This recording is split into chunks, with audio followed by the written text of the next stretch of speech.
Hello everybody and welcome to another Hot Takes video. Now this is a series that we like to do whenever there's a new wave of releases, where we like to break out the new cards and just give our first impressions and hot takes on the cards as soon as we see them, and a little bit of theory crafting on how this is going to affect the meta going forward. So our brand new set here is going to be the Farstriders along with Magor's Fiends. Let's start off and we'll take a look at the heroes that you'll get to play as in the Farstriders. So we'll start off with the leader, Sanson Farstrider. Nobody's going to remember that name. We're all just kind of call him Bird Guy. Okay? Alright. So, Bird Guy. Right off the bat, he's got 2 attacks base. He's got a ranged attack, 3 hexes, 3 daggers, 1 damage. And he's got his melee attack, which is a respectable 1 hex, 2 hammers, 2 damage. 4 movement on a Stormcast. Wow. Block defense, as we come to expect from Stormcast, and 4 health. And he inspires whenever he ends an action phase in enemy territory. So that would be an entire turn. This is going to be very similar to Fire Slayers, who are going to inspire if they end an action phase on an objective. Which means that, with the exception of specific cards that will allow you to pull that off, at the very earliest, you're going to inspire at the beginning of turn 2. So that's definitely something to consider here. Alright, so this is mechanically something very new for Shadespire, in that we've got a faction that does nothing but range attacks. I'm sure it's not too much of a spoiler to go ahead and say that the other 2 guys have range attacks, because they're all carrying pistols. Yes, they do. 1 damage is not a lot, but in the last round of changes to Shadespire, we saw a bunch of cards to deal 1 damage, just trap, and other cards like that. So we're starting to move away from the big hit kill meta, and we're seeing a lot of chip damage. 3 daggers is honestly not that bad. I personally prefer 3 daggers to 2 hammers, just because it allows you to fish for crits. So yeah, it's going to be interesting that he's going to have a lot of options to reach out and touch a lot of the table. With a lot of factions having units that only have 2 health, this is going to be very powerful. His melee attack is nothing to write home about.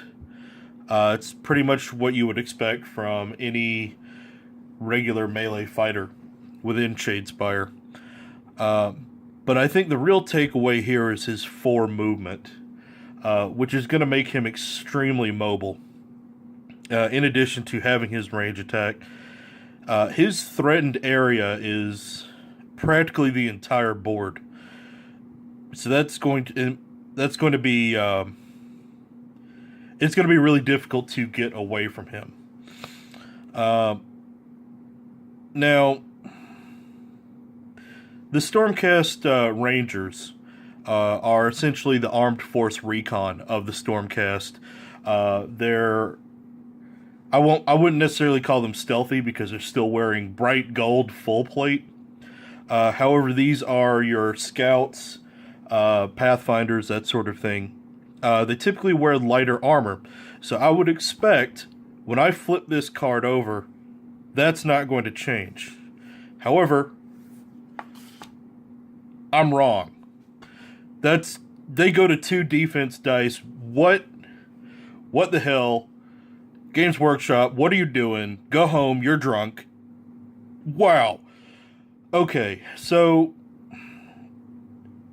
while we're used to seeing 2 defense dice from Stormcast, coupled with his range attack capability, and the fact that he's so fast, this guy is going to be extremely difficult to kill. And even if you don't kill him, you try to stay away from him, he's still just going to reach out and shoot you. His regular 2 attacks, his Boltstorm Pistol and his Hand Axe, don't change at all. However, he gains a new attack where he throws his bird at you. Basically the same as his pistol, except it's got 1 more range. So if for some reason you needed 4 range, here you go. The real takeaway here is you're rolling 3 daggers for attack, and one of those, you've got a pretty decent chance of one of those ending up as a crit, and on a crit, he's going to do +1 damage. That's very strong. I imagine he's probably going to have some upgrades that's going to make him even more dangerous. But this is definitely going to be... I mean, as if you didn't have enough incentive to want to kill your enemy's leader figure, this guy has got to die if you're playing against him. If you're playing as him, it's going to be really easy to keep him alive because of his defense, because of his speed, and because he can reach out and touch somebody no matter where they are on the table. Nobody's going to be safe. He can peck down Scritch. He can peck down the Warden. The biggest thing, I think, and this is going to be the hidden feature of the Stormcast Rangers, is not so much the 1 damage that he's going to do from his pistol or his bird, but the pushback that's going to come with that. Imagine how annoyed you can make your opponent by just popping them right off objectives from 3 or 4 hexes away. Especially if your opponent really needs objectives. If they're Fire Slayers, if you see them lining up on 2 sequential objectives, or if they're lining up on any 3 objectives, you can tell that they're going for a tactical supremacy or regular supremacy card. If they're going to play that obvious, which they kind of have to with the limited action economy in this game, you're going to instantly know that your best bet is going to be to poke them a little bit just to get them off of that hex. And with him throwing 3 dice, these are going to be pretty accurate shots. Alright, so let's move on from Farstrider to Elias Swiftblade. Again, this is going to be a difficult name to remember. I figure pretty much everybody's going to call this Sword Guy, because he is not wielding a bird or an axe like his 2 buddies. He's got a sword. Great. Same Boltstorm pistol attack as Farstrider. Same Inspire condition as Farstrider. He's got a Storm Saber. 2 damage, which is respectable. He's throwing 3 daggers to attack. And again, I like that better than 2 hammers. Your mileage may vary. But he's going to have very accurate attacks. And he's going to do respectable damage if you're ever in melee. But we've got a lot of tools with this to keep him out of melee. He does not have the 4 movement speed of his boss. So he's going to be moving at what you should expect with Stormcast, it being 3 movement. He's got the 1 defense die. He's got the 4 health. Pretty solid, very versatile character. Let's get him excited. Okay, Swiftblade inspired. No change to his Boltstorm pistol. His sword is basically the same, except it gains cleave now. So that's going to be useful against now a little bit more than half of the factions in the game, as Magor's Fiends and these guys both have block defense dice, and before we were going right down the middle with block or dodge as it happens. Again, the major takeaway from him being inspired is going to be his 2 defense dice, which if you've ever played Stormcast before, you know that makes them extremely difficult to kill. If I had a choice and I could only inspire one of these two, I think I'd still go for the boss, just because of that bird attack. But this guy's not bad. You can probably get away with not inspiring him if your plan is going to be to play keep away from him, to keep him in the back, try to keep him away from being attacked. Interesting. He's not as overtly useful as the boss is, but he's definitely not what I would consider chaff. This is a very strong individual character. And in a warband where you've only got 3 guys, this guy's going to need to pull his weight. Okay. And let's look at the last member of the team, Almeric Eagle Eye, or as I will call him, and most people will call him, I think, Axe Guy. He has an axe. Same bolt storm pistol attacks, same inspired condition, same move, defense, and health as Swiftblade. His attack is a pretty standard 1-2-2. 2 hammers, 2 damage. Not super different than the other guy. 2 hammers is, it's pretty average. This guy, not a lot to write home about. Get him inspired. Bolt storm pistol attack doesn't change. However, his hand axe goes up to 3 damage. That's leader level.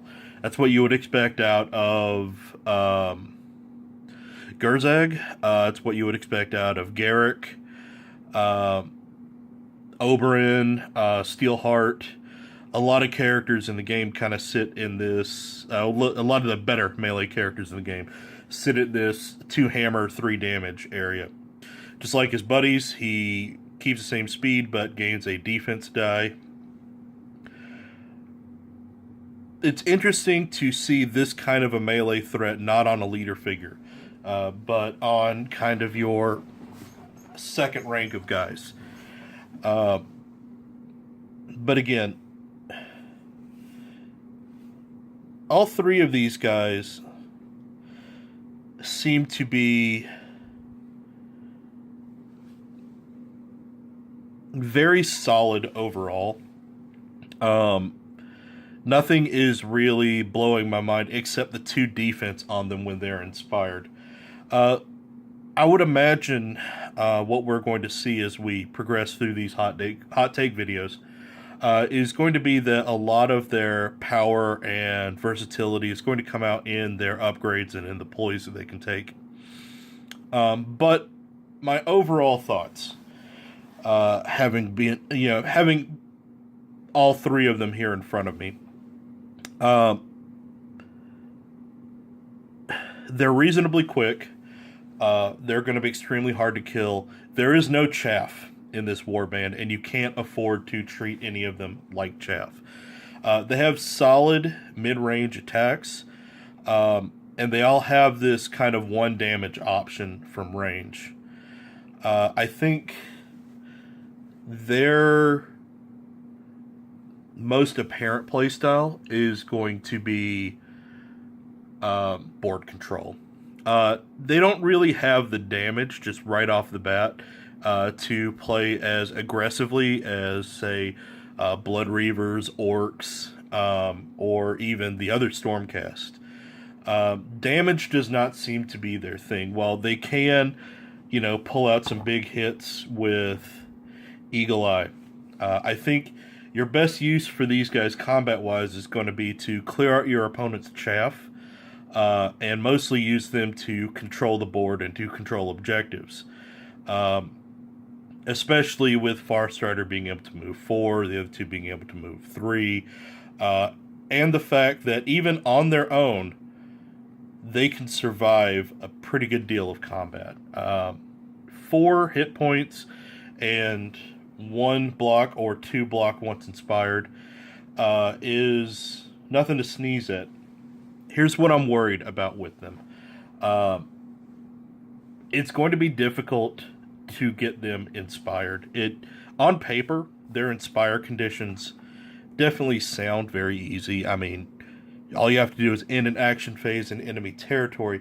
But just like Farstriders, that's not going to happen until the beginning of turn 2. And in addition to that, one, moving into enemy territory is going to make them vulnerable. Because you're almost forced to be aggressive in your first turn. And you've only got 3 guys. When you're playing against factions that are slow and actively want you to come to them, like Fire Slayers, Undead, this can be problematic. Anytime you are forced into certain actions, especially in the early game, you're going to become predictable, and it's also going to limit the amount of things that you can do. I mean, keep in mind you've got 3 guys here, and you've only got 4 actions. So I would worry how that first turn is going to go, unless you want to focus on movement shenanigans to get you across that center line. Also, you're going to be in a lot of trouble if your opponent longboards you.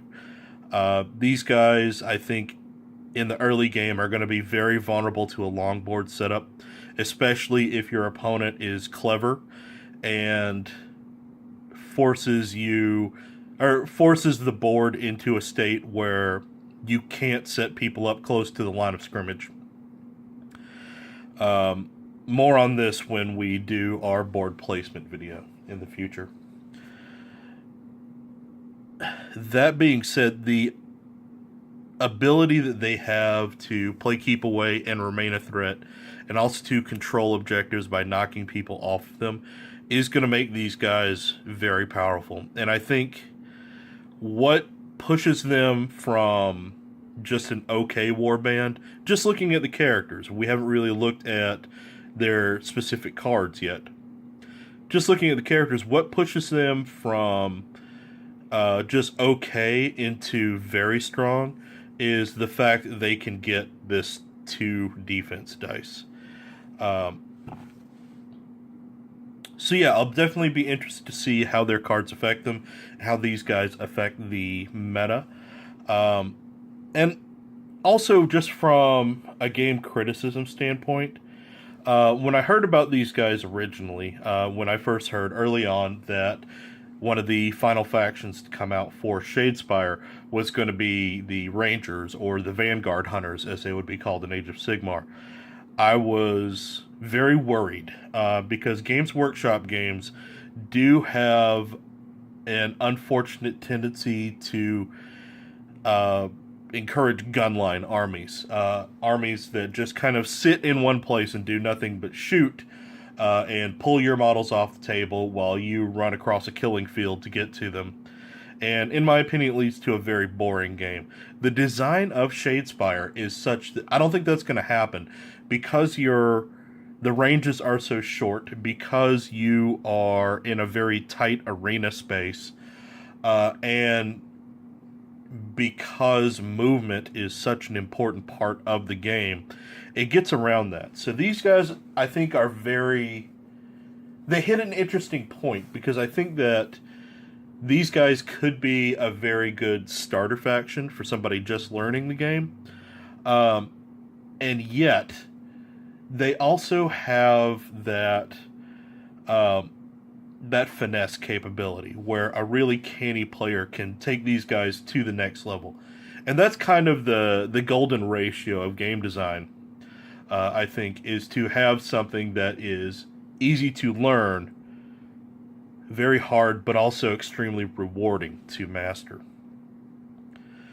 So yeah, just my initial impressions of these guys look very strong. I'm very excited to play them and to look at the other cards that they're going to have. We'll move on from here, and next we'll take a look at their specific objectives, their factional objectives.